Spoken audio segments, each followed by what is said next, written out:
Good morning and welcome to Behind the Scenes at the Hanover Theatre. This is Lisa Condit here on WCRN AM 830, and today I am talking with Craig Martin. Craig is the founder of Classic Albums Live, and he is quite the genius musician as well. Welcome, Craig. Welcome. Thank you for having me. You know, I love looking at your bio. Laurie Carr in my office does such a good job giving background information on everybody. And the highlights that I especially enjoy is that you started your first band in second grade.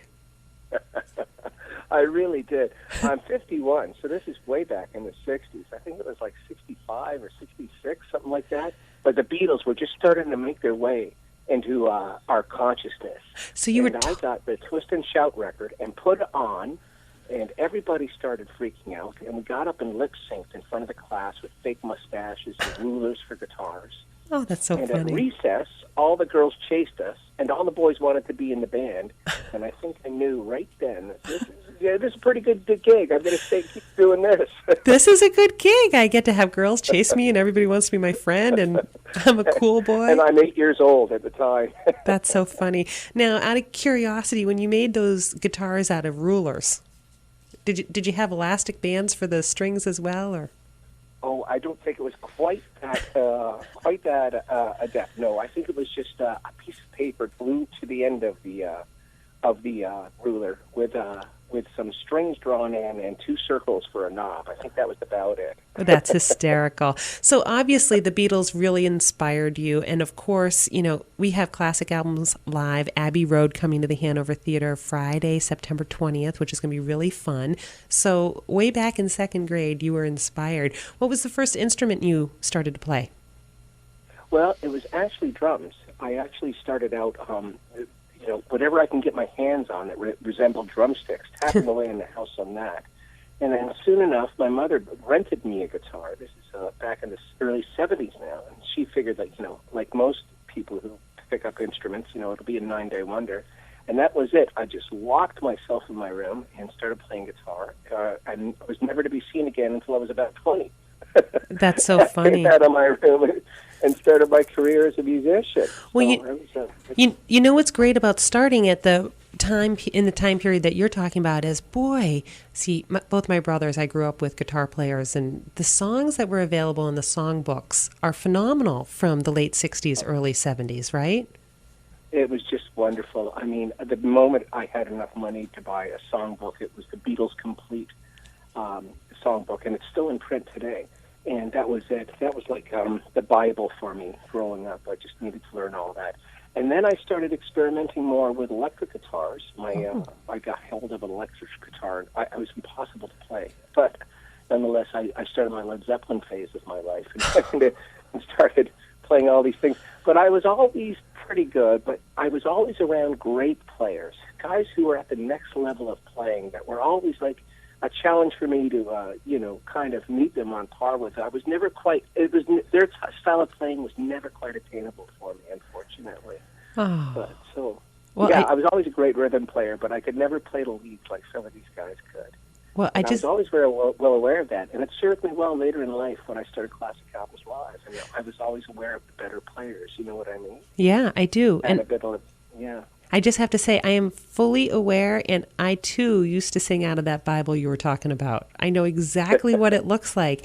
And you raised a good point, too, just as far as really knowing. When you see talent and you hear talent, being able to really compile these performance groups that then can recreate note for note these amazingly popular, mind-blowing albums. We of course, did have the Led Zeppelin Classic Albums Live at the Hanover Theatre.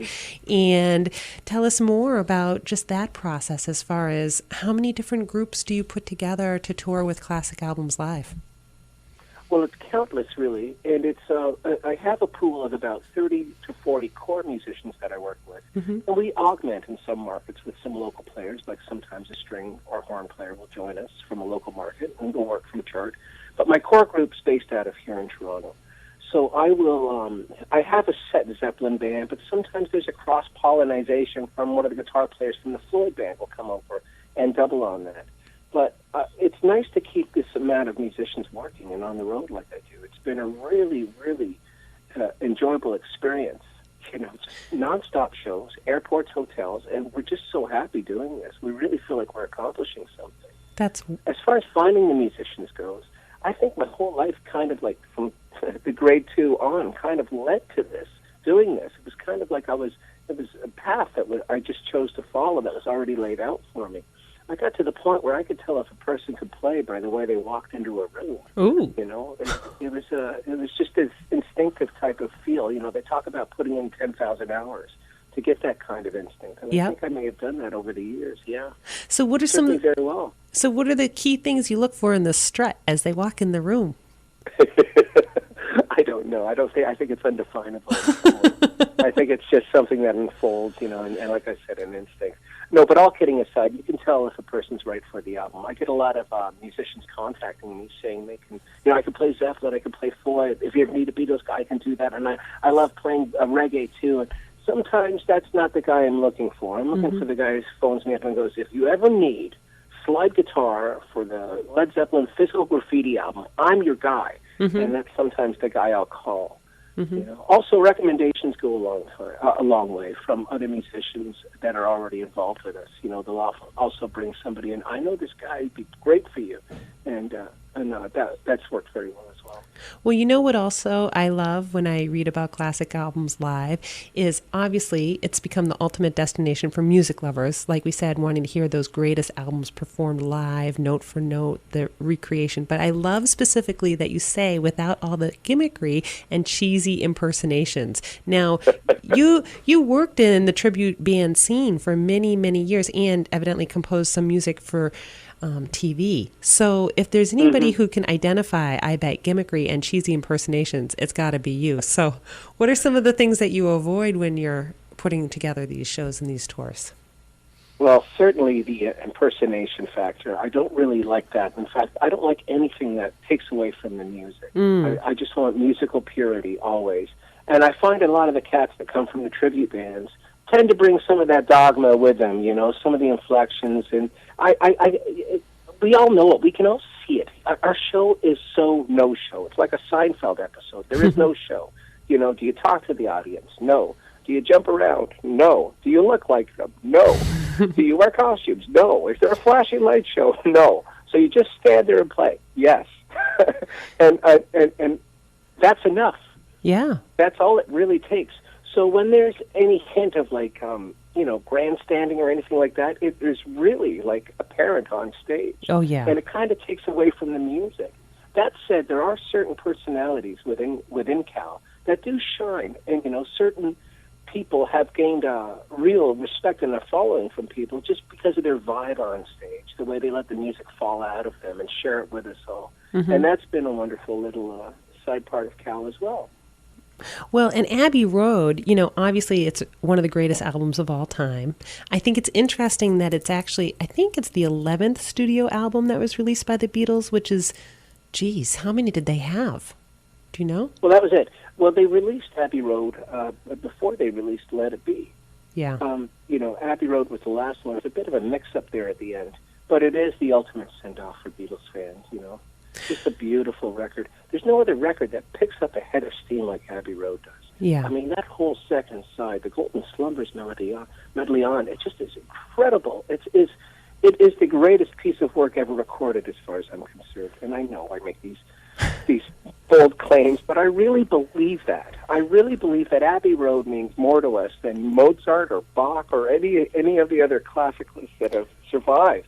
Well, I think that Abbey Road is a perfect classical record, and will continue to endure and be a part of our lives and for generations to follow. Well, there are some of my favorite songs of all time, like "Come Together," "Here Comes the Sun," and "Something." And those three songs are actually very different, don't you think? Well, the whole album is like the Beatles' entire career is just a study in eccentricity. It's almost like they don't want to be pigeonholed at all. They just wrote. They were free of demographics and market shares and, publicists and all that. They didn't care about any of that. All they cared about was writing music.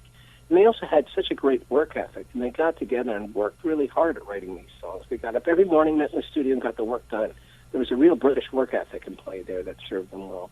So they weren't hampered by all of the demographics and all that stuff.